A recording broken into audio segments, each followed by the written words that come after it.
Welcome to St George's online service for Sunday the 2nd of August. It's a new month, but I guess for many of us the uncertainty continues. We all thought we could go to Spain for our holidays, but now things don't look quite so simple. There continues to be worries about the economy, concerns about employment, and who knows, the threat of local lockdowns in different places. We live in strange and uncertain times. And at a time like this service is a good opportunity to remind ourselves that even though things may seem to be out of control, we worship a God who is King. The singer Bonnie Tyler once sang, "I Need a Hero." More famously, perhaps, David Bowie once sang, "We Can Be Heroes." However, the 1970s punk band The Stranglers weren't so sure, because they sang, "No more heroes anymore." And people don't just sing about heroes. Broadcasters have arranged polls to find out who is Britain's greatest hero. At the cinema, one of the most successful and prolific film franchises is the Marvel Cinematic Universe, which is all about superheroes. Whatever you make of them, we seem to live in a world that is obsessed with heroes and heroines. Perhaps this interest in the idea of heroes ties in with our sense that the world is difficult and dangerous, maybe out of control, and we long for someone with the strength and ability, plus a superpower or two, to come in and sort things out for us. And maybe you will think that here at St George's we're jumping onto the bandwagon, because over the next few weeks we are going to have a series of talks about personalities in the Bible who I guess you could call Bible heroes. People like some of the characters we read about in the Old Testament, such as Gideon, Moses, or David and the like. But to put this idea of Bible heroes into some sort of context, we're starting this Sunday with what I would call one of the ordinary heroes of the Bible. Not a great leader. Not someone who won famous battles or performed impressive miracles. Instead, someone who lived an ordinary life, but in the course of that life had to show both courage and commitment. An ordinary hero. Someone a bit like us. This morning we're thinking of the Old Testament character Ruth, and we're going to have the scene set for us as we read the first part of the book of Ruth. The reading today is from Ruth, chapter 1, verses 1 to 18. In the days when the judges ruled, there was a famine in the land. So a man from Bethlehem in Judah, together with his wife and 2 sons, went to live for a while in the country of Moab. The man's name was Elimelech, his wife's name was Naomi, and the names of his 2 sons were Mahlon and Chilion. They were Ephrathites from Bethlehem, Judah, and they went to Moab and lived there. Now Elimelech, Naomi's husband, died, and she was left with 2 sons. They married Moabite women, one named Orpah and the other Ruth. After they had lived there about 10 years, both Mahlon and Chilion also died, and Naomi was left without her sons and her husband. When Naomi heard in Moab that the Lord had come to the aid of his people by providing food for them, she and her daughters-in-law prepared to return home from there. With her 2 daughters-in-law, she left the place where she had been living and set out on the road that would take them back to the land of Judah. When Naomi said to her 2 daughters-in-law, "Go back, each of you, to your mother's home. May the Lord show you kindness, as you have shown kindness to your dead husbands and to me. May the Lord grant that each of you will find rest in the home of another husband." Then she kissed them goodbye and wept aloud and said to her, "We will go back with you to your people." But Naomi said, "Return home, my daughters. Why would you come with me? Am I going to have any more sons? Who could become your husbands? Return home, my daughters. I am too old to have another husband. Even if I thought there was still hope for me, and even if I had a husband tonight and then gave birth to sons, would you wait until they grew up? Would you remain unmarried for them? No, my daughters, it is more bitter for me than for you because the Lord's hand has turned against me." At this they wept aloud again, and then Orpah kissed her mother-in-law goodbye, but Ruth clung to her. "Look," said Naomi, "your sister-in-law is going back to her people and her gods. Go back with her." But Ruth replied, "Don't urge me to leave you or to turn back from you. Where you go, I will go, and where you stay, I will stay. Your people will be my people, and your God, my God. Where you die, I will die, and there I will be buried. May the Lord deal with me, be it ever so severely, if even death separates you and me." When Naomi realized that Ruth was determined to go with her, she stopped urging her. This is the word of the Lord. Thanks be to God. The story of Ruth is set at the time between the return of the people of Israel to the Promised Land and the establishment of Israel's first king, a time known as the time of the Judges. The book of Ruth appears in the middle of a series of books that tell the history of God's people, the nation of Israel. Books like Joshua, Judges, the first two books of Samuel and the two books of Kings. Now these books are all about the doings of important people, of prophets, of generals, of leaders, of kings and the like. But what immediately strikes you about the book of Ruth is its contrast. The book of Ruth is about nobody who's important at all. The opening part of the story has been read for us. So what happens next? The rest of the book goes on to tell us about how Naomi and Bethlehem, her Moabite daughter-in-law, returned to Bethlehem at the start of the barley harvest. Being poor, they take up one of the options in God's law to care for the poor, and Ruth goes to glean in the harvest fields. It so happens, and that's the way the Bible puts it, Ruth finds herself in a field that belongs to a man called Boaz, who is a relative of Naomi's late husband. Boaz treats Ruth with kindness. Now what happens next is probably something that in the first 21st century we might struggle with. At the end of the harvest, Naomi encourages Ruth to, well, the simple way to put it is throw herself at Boaz. But to put it that way oversimplifies the situation. The truth is more complicated. Naomi and Ruth are two isolated and defenseless individuals in a society where everything, including personal security, revolves around family and clan. If you're in a family, you're in, and the family will look out for you. But if you're not part of a family, your prospects are not good. They're not good at all. What Ruth was doing was saying to Boaz, we need protection. We need to be part of a family. Can we be part of your family? And Boaz is willing to help. Boaz and Ruth are married, and they really do live happily ever after.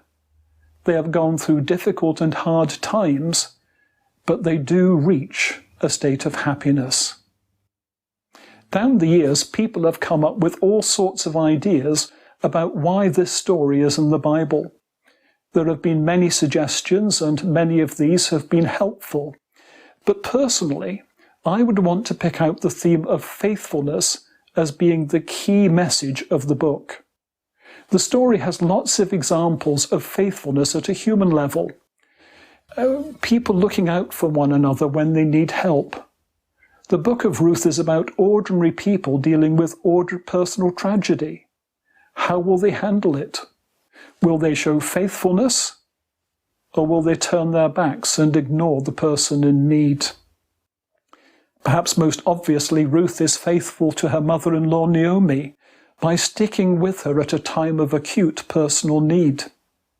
In return, Naomi is faithful to Ruth by acting to provide for Ruth's future in her adopted home of Bethlehem.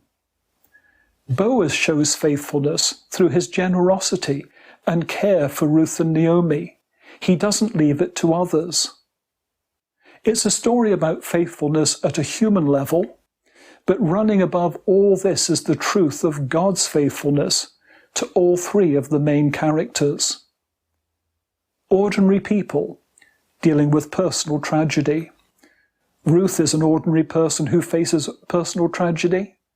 What makes her an ordinary hero is the way her personal courage and character shine throughout the story.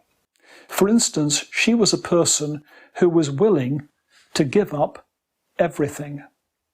I mean, if someone asked you to go and live in another country where many people would probably not like you very much, would you do it?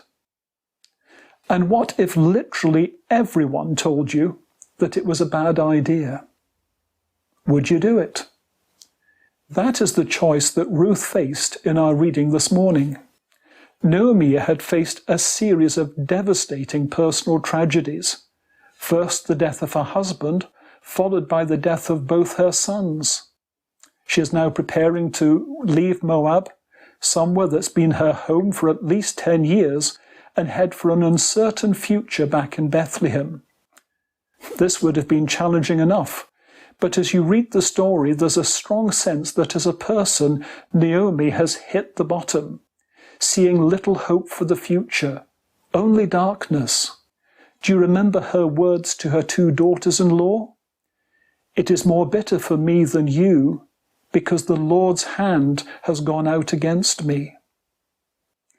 In this situation, it would have been very easy for Ruth to take Naomi's offer to stay in Moab and return to her father's house. After all, Naomi gave her no encouragement to come with her, and every reason to leave. There was also the example of her sister-in-law, who did return to her parents' house. And of course, in staying with Naomi, returning with her to Bethlehem, Ruth was giving up everything that was familiar, everything that was secure, that had on the face of things hope for the future, and was exchanging it for a dangerous journey, the difficulties of supporting a person who perhaps was not entirely well, the very real prospect of poverty, and the likelihood of prejudice and discrimination if she ever made it to Bethlehem. If you had been in Ruth's position, would you have done it? Would you have been willing to give up everything? Ruth was. It takes courage to give up everything, but once in Bethlehem there is more evidence of her courage, because Ruth was not only willing to give up everything, she was also willing to do the menial task. Once back in Bethlehem, Ruth and Naomi would have been poor, no doubt about that. Israel was a rural economy. You ate what you were able to grow in the fields. The last verse of chapter 1 tells us that they arrived back in Bethlehem just as the barley harvest was beginning. This was not good. They had no crops to harvest. What were they going to eat? Fortunately for them, God had made some special provisions for people in their situation. You can read about these in Leviticus chapter 19 or in Deuteronomy chapter 24. When people were harvesting crops, they were required not to be too thorough. They were to leave the edges of the fields unharvested, and if they missed bits in the rest of the field, they were not to go back and harvest them later. This was so that poor people in the community, including foreigners, could follow the harvesters and collect what was left behind. It was called gleaning. There is a famous picture by the French artist Millet that depicts this. Now, it's not a picture of the biblical scene, and rather shows rural poverty in 19th century France. But it does give you a good idea of what it was like to go out gleaning in the harvest field. You can see that it was hard, back-breaking work. If you look at the background of the picture, you can see the harvesters and the abundance of the harvest in the distance. But in the foreground, the gleaners are simply picking up the scraps and the leftovers, and there's not too much of it. As well as being hard work, for many it would have been humiliating. If you went gleaning, you were saying to the community that you were at the bottom of the heap, that you were poor, with all the stigma that might be attached to that. But needs must. And it's Ruth who takes the initiative and offers at the start of chapter 2 to go to the fields and pick up the leftover grain behind anyone in whose eyes she finds favour, willing to do what was menial, what was difficult, what was demeaning. This is not something that we associate with heroics, but Ruth's willingness to do this again shows both her character and her courage. But there's one more thing to say about Ruth, and maybe this is something we think about when we think of heroes. She was willing to take risks. In travelling back to Bethlehem with her mother-in-law, Ruth took an enormous risk, exchanging the safety of her parents' home for the hazards of the journey and the danger of rejection. She ran a risk going to glean in the fields. In chapter 2, there's an indication that gleaners were not always safe, and there can be no doubt that unscrupulous landowners would have found ways to drive away unwelcome freeloaders. Even at the climax of the story, Ruth ran the risk of rejection by Boaz, and looking at best foolish, and at worst utterly humiliated. It takes courage to run these risks, and Ruth is a person who shows courage. An ordinary person showing extraordinary courage. An ordinary person who could easily have walked away and gone back to her family. What was the key to this courage? I believe the key to this courage can be found in chapter 1 and verse 16, part of the section that was read for us. Naomi was giving Ruth the perfectly sensible advice to go back to her parents' home. But what does Ruth say? She says, "Don't urge me to leave you or to turn back from you. Where you go, I will go. Where you stay, I will stay. Your people will be my people, and your God, my God." Ruth had put her trust in Israel's God, and it was that commitment that drove her decision to stick with Naomi and to run all the risks of going back to Bethlehem. She was an ordinary person who had put her faith and trust in an extraordinary God. And it was that faith in an extraordinary God that drove her to extraordinary courage. When we think of heroes, we tend to think of exceptional people. People who are smarter than the average, stronger than the rest of us, braver than most people. Those who have some special something that enables them to make a difference in a situation. People who are different from most of us. God's heroes aren't like that. They're ordinary people like Ruth that God enables to do great things. People that God makes great, sometimes in spite of themselves. And I suspect that this is one of the things we'll notice as we think about different Bible characters over the coming weeks. When you think about Bible heroes, so often we find that while they may have achieved great things, they were also often deeply flawed people. I mean, just think of people like Gideon or Samson or King David or even the Apostle Peter. They all had major issues in their lives, and yet despite these, God was able to use them to do something for him. The story of Ruth is one in which bad things happen. Famine, poverty, tragedy, uncertainty. And we still live in a world where people face sadness and uncertainty. But we also still live in a world where God is still calling people to be like Ruth. Not to be famous. There may be no songs written about our achievements. But with God's help, to be ordinary heroes. As we close our time together, we have a final prayer. And now may the peace of God, which passes all understanding, keep our hearts and minds in Christ Jesus. Amen.